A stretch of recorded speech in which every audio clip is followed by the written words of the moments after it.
you've dealt with similar polygons in the past, or similar shapes, I guess you would call it, in the past. Now we're going to look a little bit more in depth and look at our similar polygons. Okay, so the definition: polygons with the same shape, but not necessarily the same size. That's something that you don't really need to remember. There's two things that you have to remember, though, about similar polygons. So first of all, let's look at these two polygons I got. I got ABCD is similar. That's our little symbol for similar. The little squiggly, or a tilde, as some people might say for keyboarding terms, is similar to WXYZ. WXYZ. And it's just like our congruent statement. A matches up with W, B matches up with X, so on and so forth. Okay, so the first thing you have to know about similar polygons is that their corresponding angles are congruent. So, for example, we said that A matches up with W, so A and W are congruent. And that goes for every single corresponding angle. So that means B is congruent to X, and C is congruent to Y,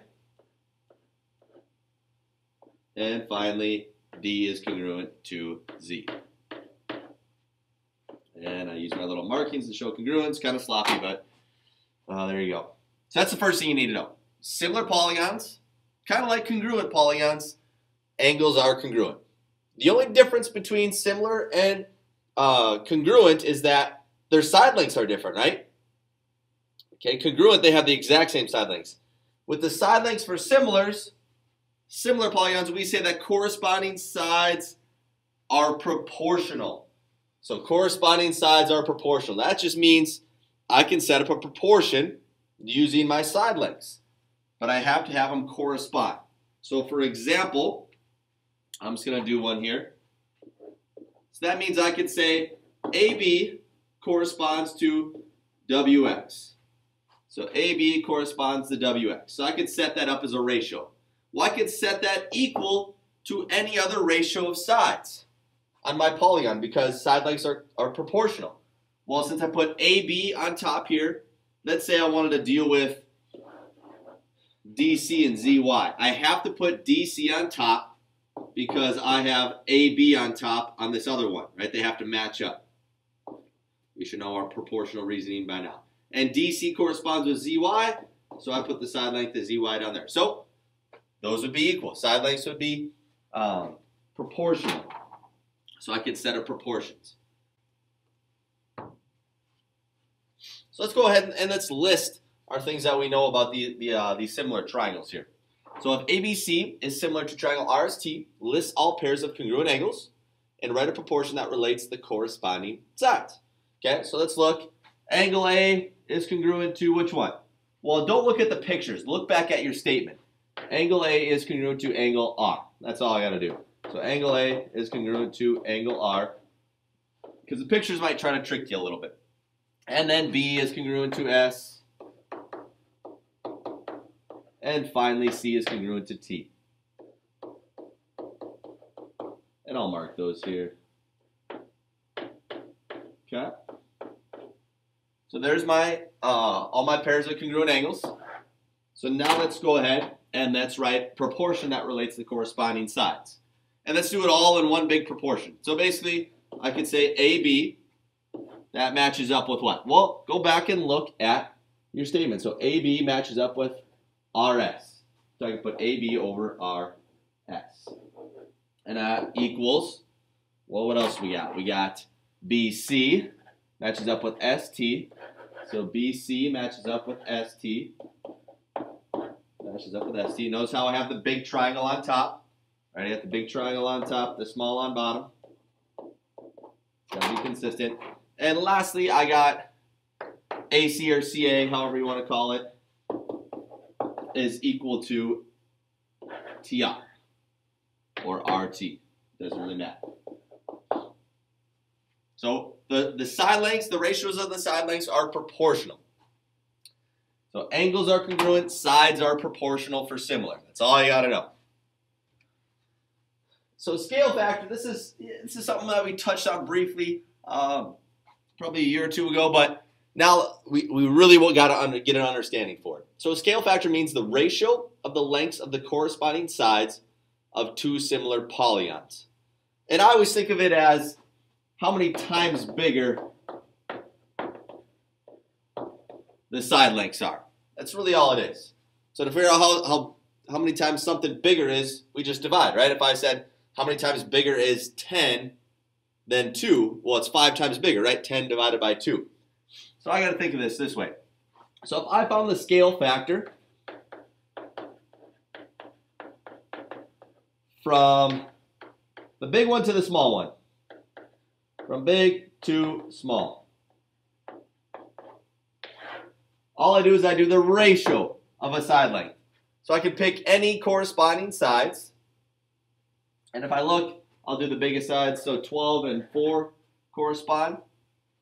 And if I looked at this, let me set up my proportion here once to show that it works. So 12 matches up with 4, 9 matches up with 3, and 6 matches up with 2. So it all works, right? They all simplify to 3. So I know that these are similar. So if I'm writing the scale factor from the big one to the small one, I always start with the new image on top and the old one on bottom. So basically, I put 4 over 12. That would be my scale factor from the big one to the small one. And I should probably simplify that, so that's really 1/3. So I'm saying the new one, the blue one, is 1/3 times as big, is 1/3 the size of the big one.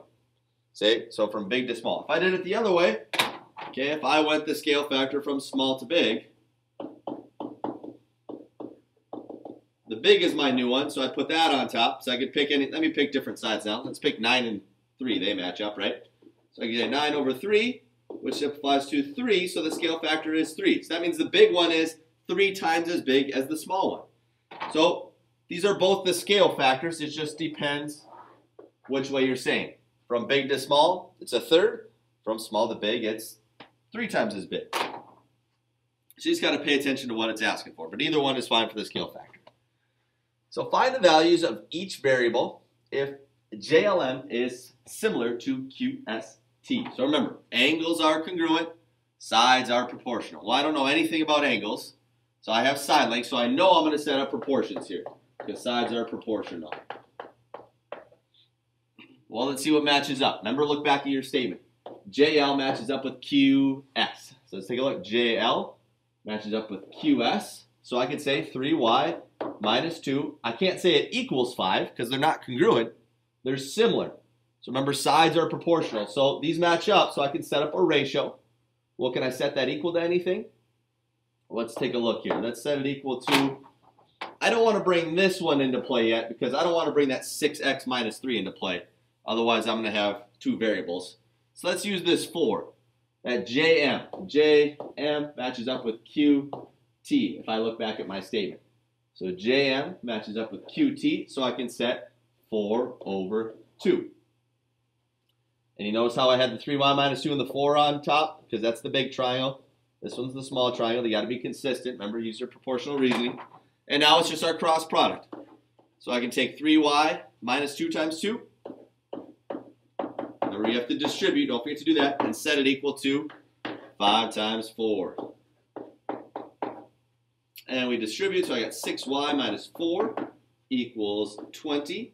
Add your 4 to both sides. 6y equals 24. And divide by 6. Y equals 4. Y equals 4. So there's one answer. Y equals 4.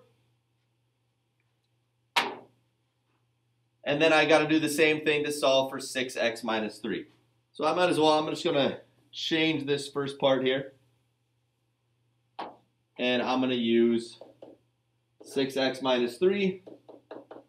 And I'm going to put that over what LM matches up with ST, right? Looking back at my statement. So over 3. And same thing, use your cross product. So I'll go through this quickly.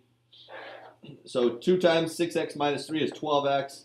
Minus 6, I distributed, and 3 times 4 is 12. We add the 6 to both sides, and we get 12x equals 18, and divide by 12, and x equals, let's just go ahead and simplify that. So 6 goes into both, 3 over 2, or 1.5. The nice part about perimeters of similar polygons is that perimeters are also proportional. So sides are proportional as well as the perimeters. That's the nice part. So if I added up all the sides, I could throw that into a proportion with my side lengths. So that's the nice part. Oh, and last thing.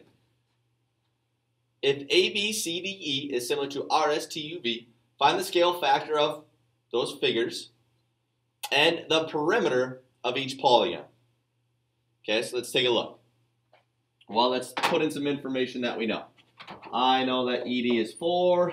I know that RV is 7. I'm going to use blue for this guy, 7. And I know that RS is 10.5. Okay, so I don't know anything about angles, so I'm not using angle congruence, but I know that sides are proportional. So first of all, let's find the scale factor here. Let's find the scale factor from ABCD to RSTV. So find up sides that are that match up. So for example, AE, if I look in here, AE matches up with RV, which is right here. So I could put 4 over 7 or 7 over 4. And in this case, I'm looking from the small one to the big one. So I always put the new one first. So 7 over 4. So here's my scale factor. I already found it. It's nice and easy. So basically the big one is 7/4 times as big as the small one. So here's the nice part. If I'm going from the small one to the big one, I just have to multiply by 7 over 4 for any side length. So for example, BC matches up with ST.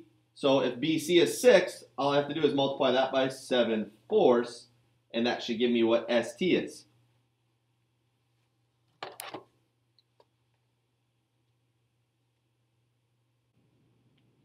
Which happens to be 10.5.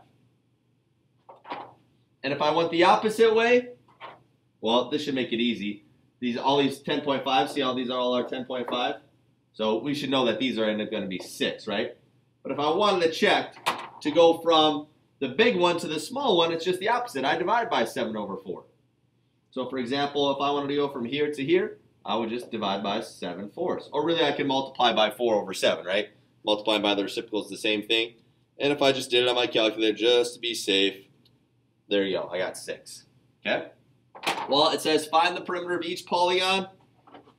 So I could just add up all the sides on both of them. Let me add up on the first one. 4 plus 4 plus 6 plus 6 plus 6. That gives me 26. And we don't have any units, so I'll just say 26 units. And remember, these are proportional. Perimeters are proportional, so can't I just multiply that 26 times 4/7 or 7/4? Or I could set up our proportion as well with one of the side lengths. But let's take 26 times 7 over 4. So the perimeter of the other guy has to be 45.5 units. And if I added them all up, that's what I would get. But I want to use the scale factor or use the fact that sides are proportional for perimeters. And there you go. So it's just using that information. Basically, as long as you know that angles are congruent and sides are proportional, you should be able to set up in order to solve for anything. There you go.